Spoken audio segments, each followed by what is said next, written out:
I knew something was wrong the second I stepped into the house because the silence didn't feel natural. It felt staged, controlled, like the walls themselves were holding their breath.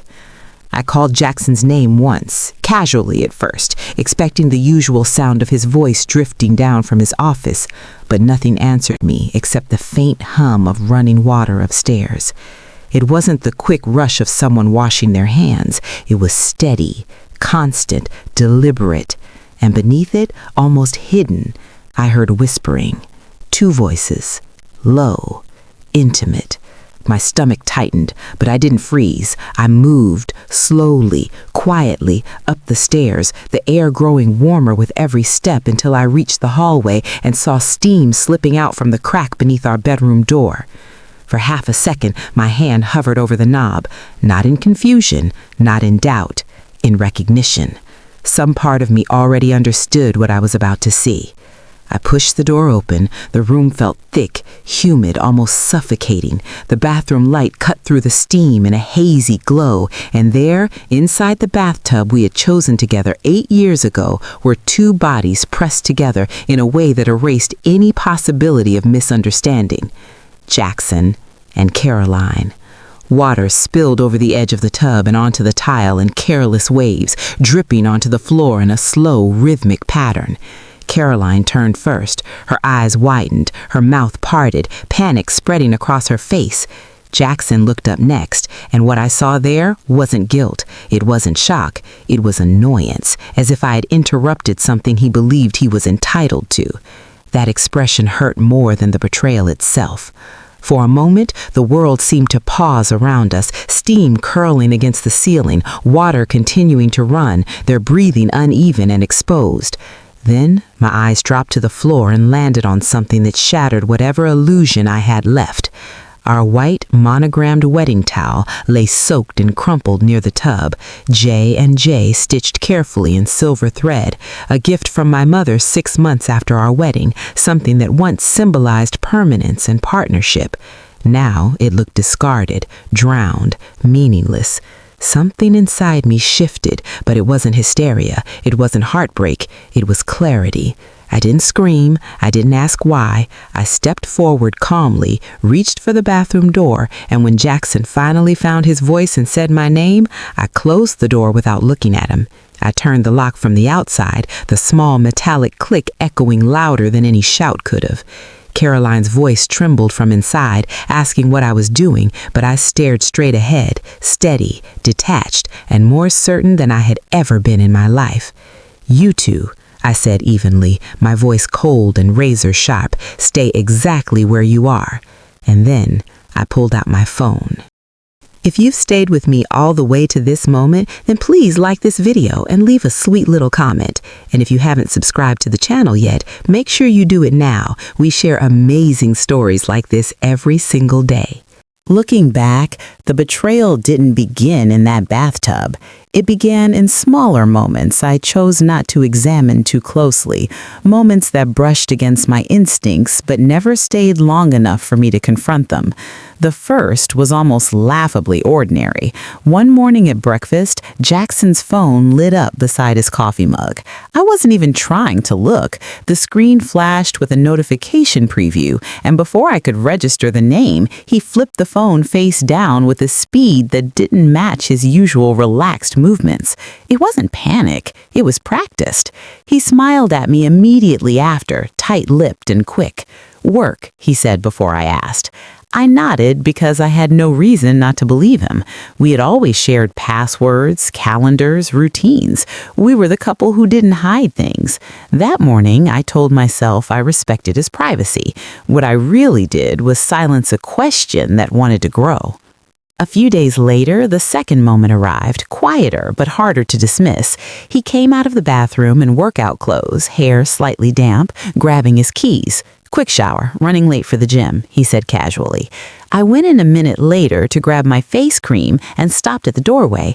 The bathroom was dry, completely dry.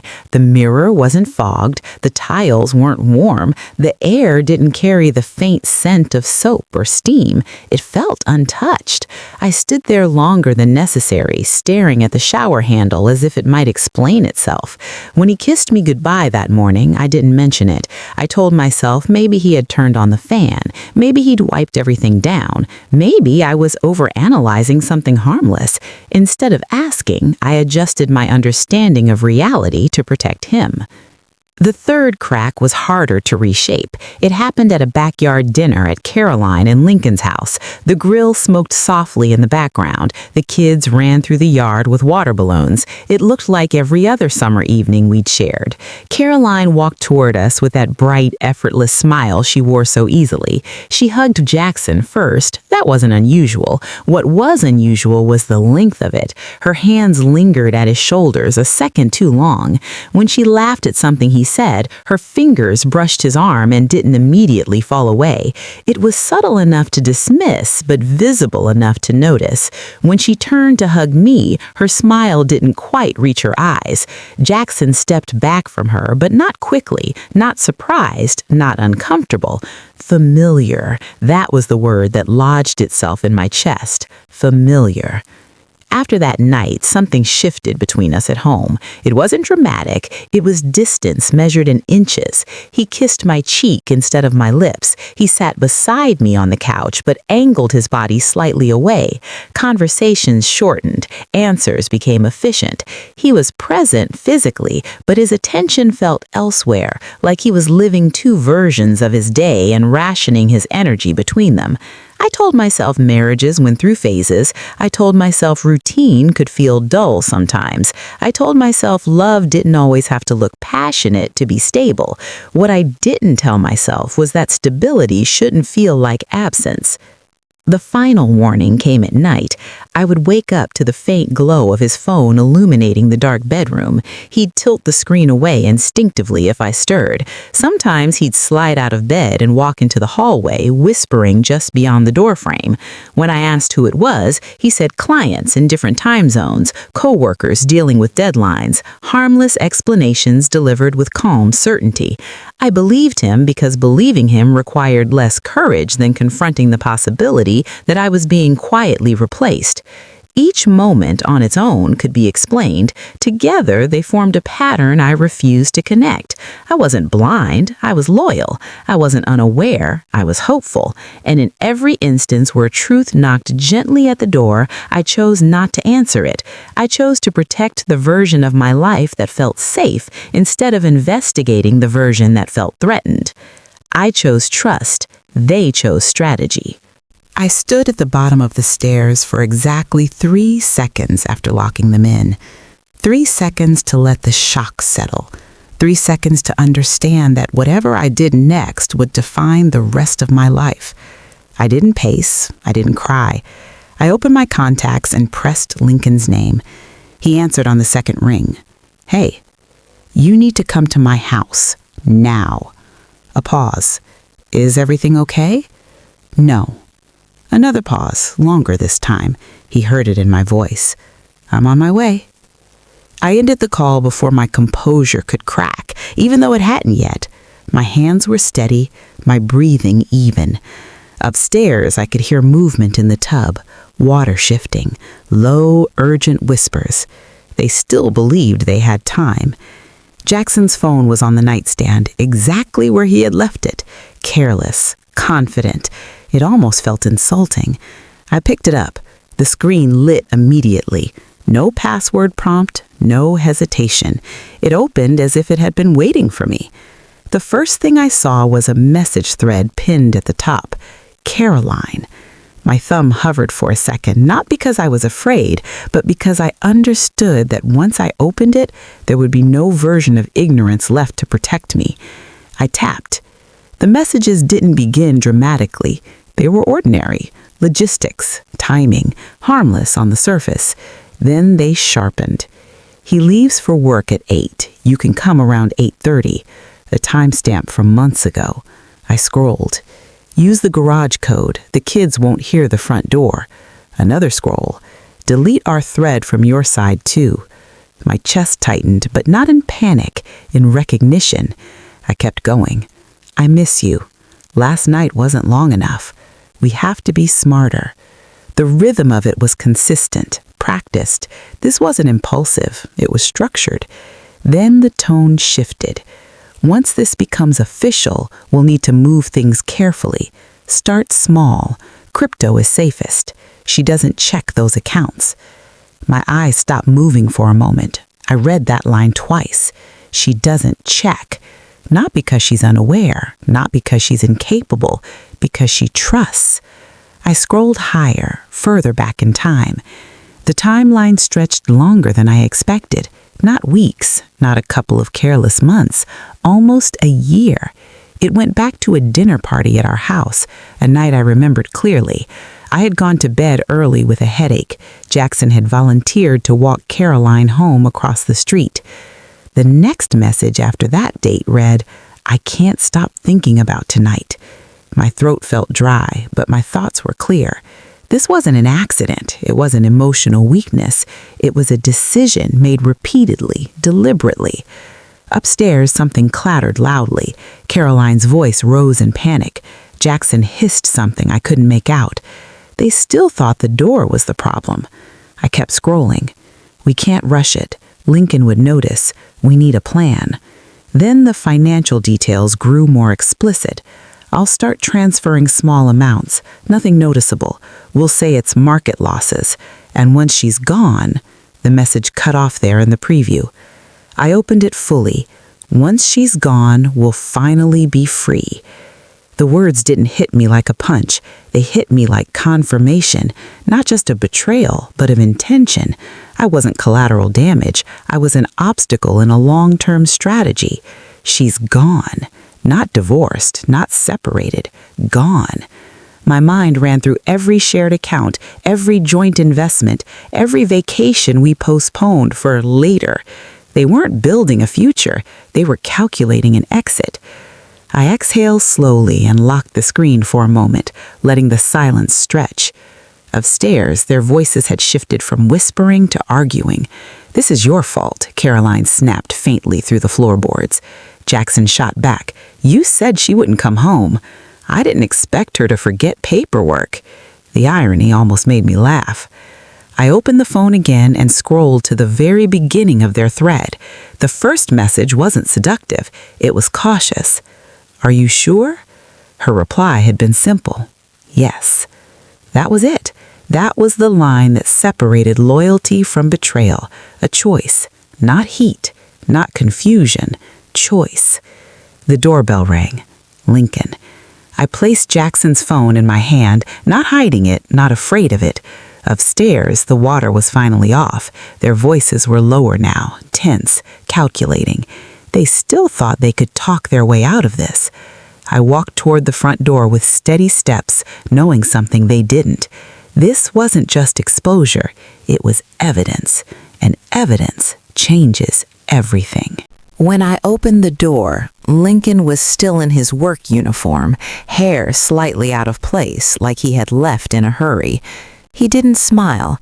He didn't greet me the way he normally did. He studied my face first. Whatever he saw there made his posture change instantly. "What happened?" he asked. "They're upstairs," I said. A beat of silence. "Who's upstairs?" "Jackson and Caroline." His expression didn't collapse immediately. It tightened. Confusion first, then understanding began to creep in, slow and unwilling. "Upstairs," he repeated carefully, like saying it out loud might rearrange the meaning. "In my bathroom." The words hung between us, heavy, final. For a second, he just stood there, breathing through his nose, eyes fixed somewhere over my shoulder. He didn't shout. He didn't demand proof. He didn't accuse me of misunderstanding.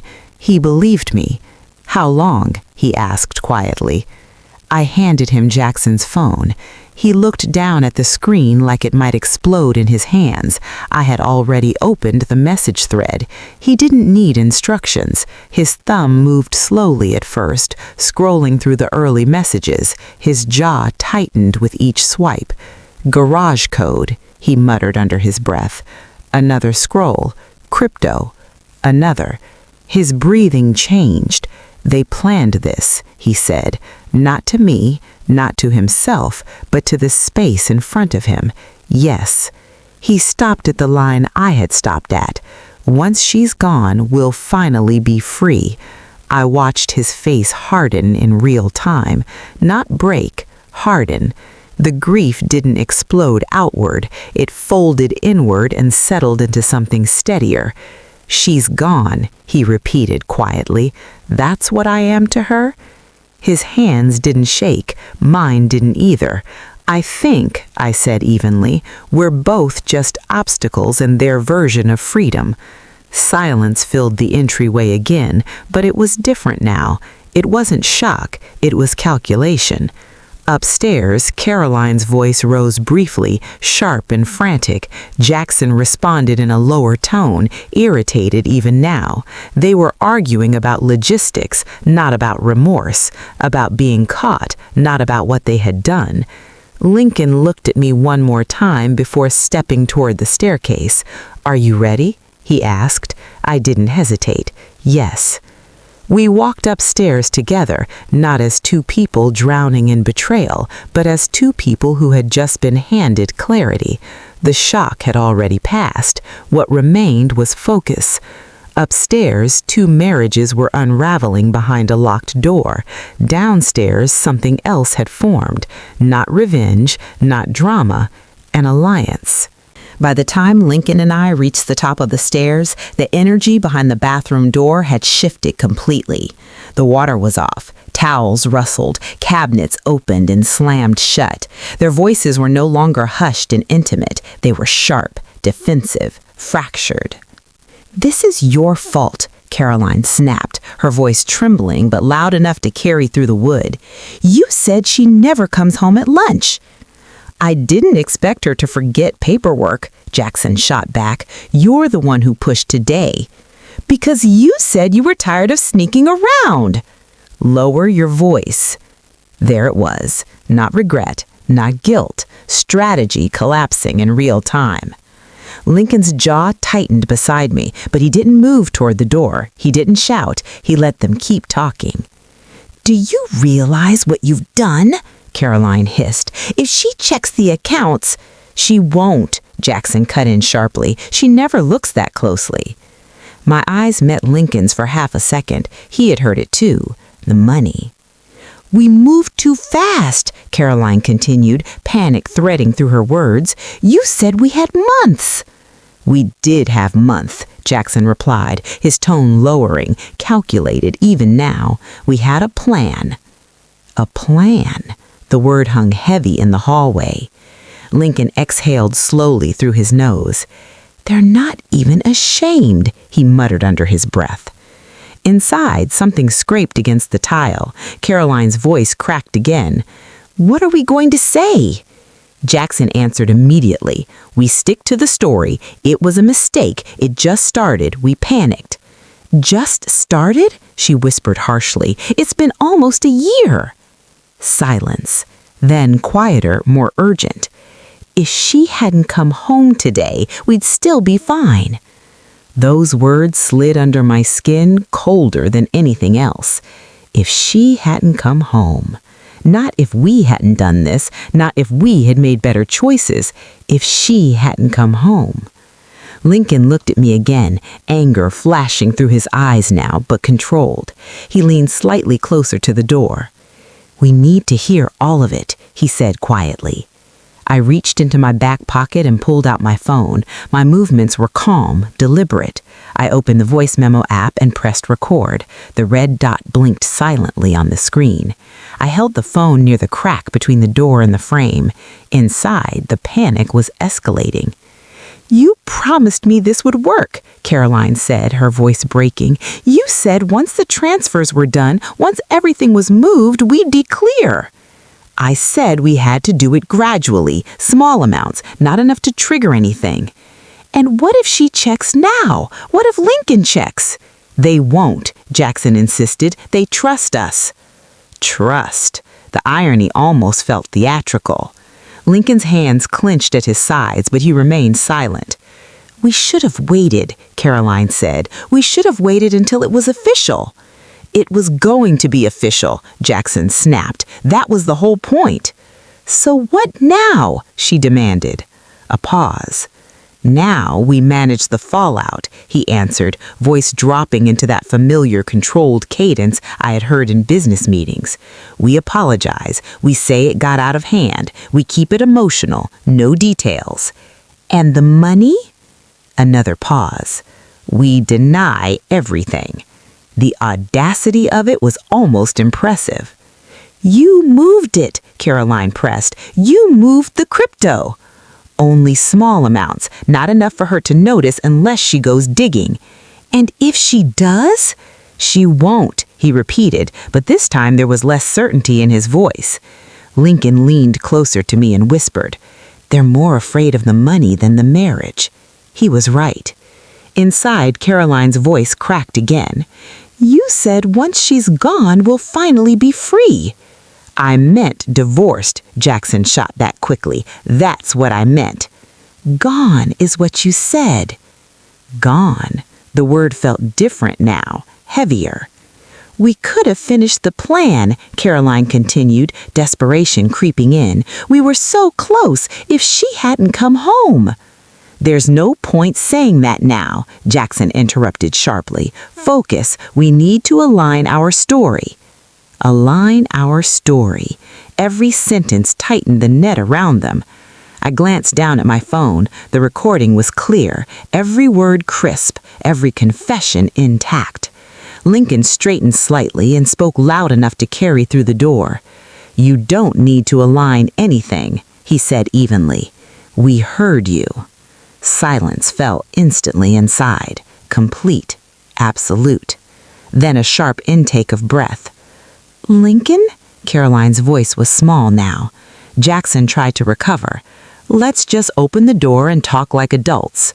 Adults? Lincoln replied coldly. Adults don't plan to drain accounts while sleeping with their neighbor. Another heavy silence. I stopped recording. The red dot disappeared, but the evidence remained. For a brief moment, none of us spoke. The air in the hallway felt charged, thick with realization. They had spent months strategizing behind our backs, and in less than 10 minutes, they had handed us everything. Confession, intent, financial exposure, timeline, plan. Behind the door, I could hear their breathing shift, not righteous, not defiant, afraid. They finally understood something we already had. The plan wasn't theirs anymore. It was ours. The hallway was silent except for the sound of their breathing on the other side of the door. No more whispering, no more strategy, just fear pressing against wood. I slipped the key from my pocket and looked at Lincoln once. He gave a single nod, not permission, agreement. I turned the lock. The click sounded final. I stepped back. Open it. For a second, nothing happened. Then the handle turned slowly. The door creaked open just a few inches before Jackson pushed it wider. He stood there wrapped in one of our white bath towels, hair damp, eyes wide but calculating even now. Caroline followed behind him, clutching fabric tightly to her chest, mascara streaked, shoulders trembling. Neither of them could meet our eyes for more than a second. Josephine, Jackson began carefully, voice softened into something rehearsed. This isn't what it looks like. It looks exactly like what it is, I replied evenly. Caroline's voice cracked. Please, just let us explain. You already did, Lincoln said coldly, through the door. Jackson's posture stiffened slightly. You recorded that? Yes, I answered calmly. The silence that followed was heavy. Not outrage, not denial, realization. Jackson tried again, adjusting his tone. "We made a mistake." "A mistake?" Lincoln echoed, stepping forward just enough to close the physical gap. "Mistakes aren't planned for a year." Caroline shook her head frantically. "It wasn't supposed to go like this." "It went exactly how you designed it," I said. Jackson's eyes flicked between us, recalculating. "Let's just sit down and talk through this." "No," I replied. The word landed clean. "You don't negotiate with me anymore." His jaw tightened. "Josephine, 8 years." "8 years," I interrupted calmly, "and you chose this." Caroline let out a shaky breath. "Where are we supposed to go?" "That's not my concern," Lincoln answered before I could. His voice was steady, controlled, colder than I had ever heard it. "You made your choice." Jackson stepped forward slightly, as if proximity might restore authority. "You're overreacting." I met his gaze without flinching. "Extreme is plotting to move Nunny while sleeping with my neighbor. This is restraint." He didn't respond. I kept my voice level. "Here's what's going to happen. You both have 30 minutes to pack essential items only. Clothes, personal documents, nothing else." Jackson blinked. 30 minutes? "Yes." "And after that?" Caroline whispered. "After that," Lincoln said, "you leave." Jackson shifted his weight. "This is my house too."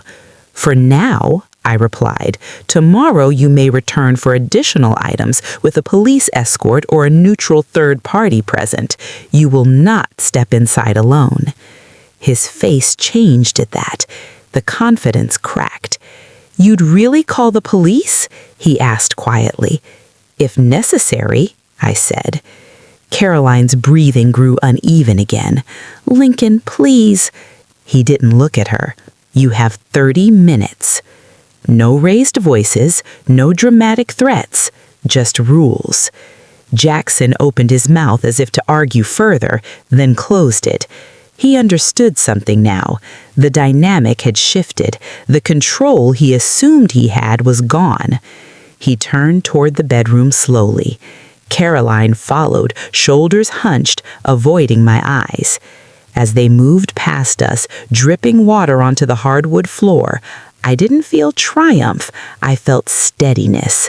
A clear line had been drawn, and they were no longer standing on that side of it with me. Lincoln remained beside me in the hallway, arms relaxed but posture firm. 30 minutes, he repeated evenly. A door shut down the hall. For the first time since I walked into that bathroom, the air felt different. Not lighter, not healed, just aligned. They had believed secrecy gave them power. They were wrong. Clarity did. The legal process began the next morning, not with drama, not with screaming phone calls, with documentation. I sat across from an attorney in a quiet office with floor-to-ceiling windows and placed my phone on the desk between us. "There's audio," I said, "and messages, financial planning included." She didn't react emotionally. She nodded and pressed play. Jackson's voice filled the room, calm, strategic, start small. Caroline's panic followed. "We had a plan." Then the line that sealed it. "Once she's gone, we'll finally be free." My attorney paused the recording and looked at me directly. "This changes everything." It did. Within 48 hours, temporary financial protections were in motion. Joint accounts were flagged. Transfer limits were restricted. A forensic review was requested. Every quiet movement they had made over months was suddenly under professional light. Jackson called that afternoon. "You froze the accounts?" he asked, disbelief bleeding into his voice. "I protected them," I replied. "You didn't have to escalate it like this. You already escalated it." Silence. "You're making this harder than it needs to be." "No," I said evenly, "I'm making it accurate." He shifted tactics. "We can settle this privately." "We are," I answered, "through attorneys." The divorce filing was submitted within the week, clean, direct, citing irreconcilable differences supported by documented evidence. No dramatic accusations, no emotional paragraphs, just facts. Lincoln did the same. There were no explosive courtroom scenes, no shouting matches across polished wood tables, just conference rooms, paperwork, signatures, and consequences. Jackson tried to negotiate. He tried to soften financial splits. He hinted at reconciliation once, as if that option still existed. "I'm sorry," he said during one mediation session, voice lowered carefully. "We made mistakes." "You made choices," I corrected. He avoided eye contact after that. The financial review uncovered exactly what the text suggested: incremental transfers, small crypto movements, nothing catastrophic yet, but intentional, strategic. My attorney used it without theatrics. Leverage doesn't require volume, it requires proof. Assets were recalculated, protections strengthened, settlement terms adjusted. For the first time in months, I felt fully informed about my own life. Jackson stopped trying to sound remorseful after that. His tone shifted to pragmatic, focused on numbers, timelines, logistics. It confirmed something important. The betrayal had never been emotional chaos. It had been structured, and structure leaves a trail. The paperwork finalized faster than he expected. When I signed the last page, my hand didn't shake. There were no tears on the documents, no dramatic pause before the pen touched paper. Just ink, just closure. He had spent nearly a year planning my exit without my knowledge. It took me less than 2 months to secure my future without his permission. The house felt different once the paperwork was filed. Not emptier, just quieter in a way that didn't feel staged anymore. The silence belonged to me now. One night, a few weeks after everything was finalized, I sat alone on the couch with my phone resting face up beside me. The screen lit briefly with a notification that wasn't from him, but my thumb still drifted toward his old contact out of habit. Muscle memory is stubborn. 8 years of it doesn't disappear overnight. For a moment, I considered typing something simple. Not forgiveness, not reconciliation, just something neutral, a question, a closure-shaped sentence. My thumb hovered over the keyboard, then I lowered the phone. There was nothing left to say that would add value to my life. No explanation could improve what I already understood. No apology could change the fact that I had walked in on truth with my own eyes and recorded it with my own hands. I locked the screen and set the phone down. That small decision felt larger than it should have. It wasn't dramatic. No one witnessed it. But it was the first time I chose not to reach backward out of habit. A few days later, while clearing out the dresser, I found my wedding ring sitting in the small ceramic dish where I had left it the night everything fell apart. I picked it up and held it between my fingers, turning it slowly under the light.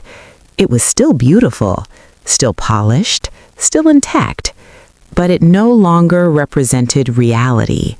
It represented a version of me who trusted without verification, who believed loyalty was mutual simply because she offered it. I didn't throw it away. I opened a velvet jewelry box I hadn't used in years and placed the ring inside carefully.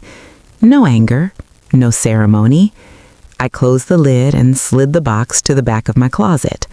Not destroyed, not displayed, stored.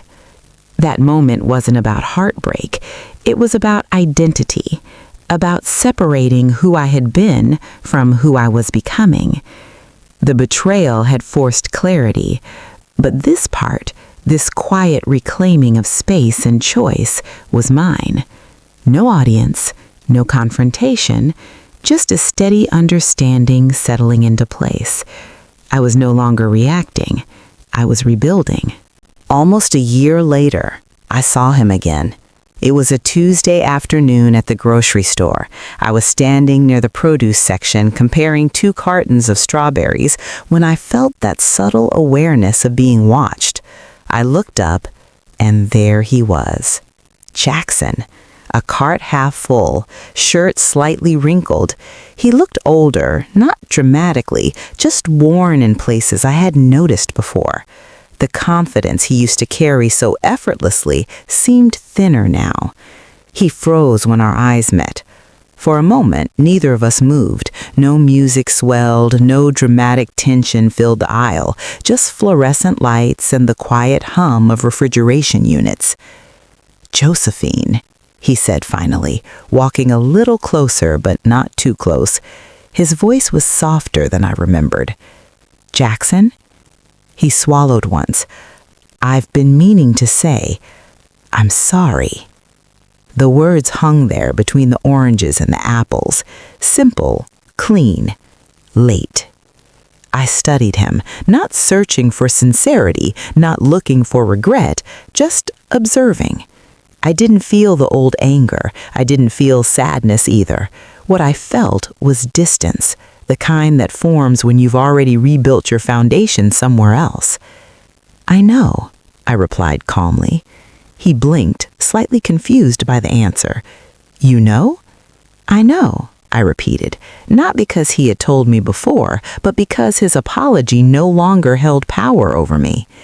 He nodded slowly, as if expecting more, a conversation, a softening. There wasn't one. "I hope you're doing okay," he added. "I am," I said truthfully, and I was. There was no dramatic walkaway, no triumphant speech. I picked up my strawberries, placed them in my cart, and moved past him without tension. As I walked toward the checkout, I realized something steady and undeniable. The moment in the bathroom had not defined me. The legal process had not hardened me. The apology in a grocery store had not healed me. My decisions had. He thought I ruined his life by making one call. I didn't ruin them. I stopped protecting them. If you stayed with this story all the way to the end, I truly appreciate your time. Go ahead and like the video and drop a comment letting me know where you're watching from. And if you haven't subscribed yet, make sure you do. We share powerful, real-life inspired stories here every single day, and I'd love to have you with us for the next one.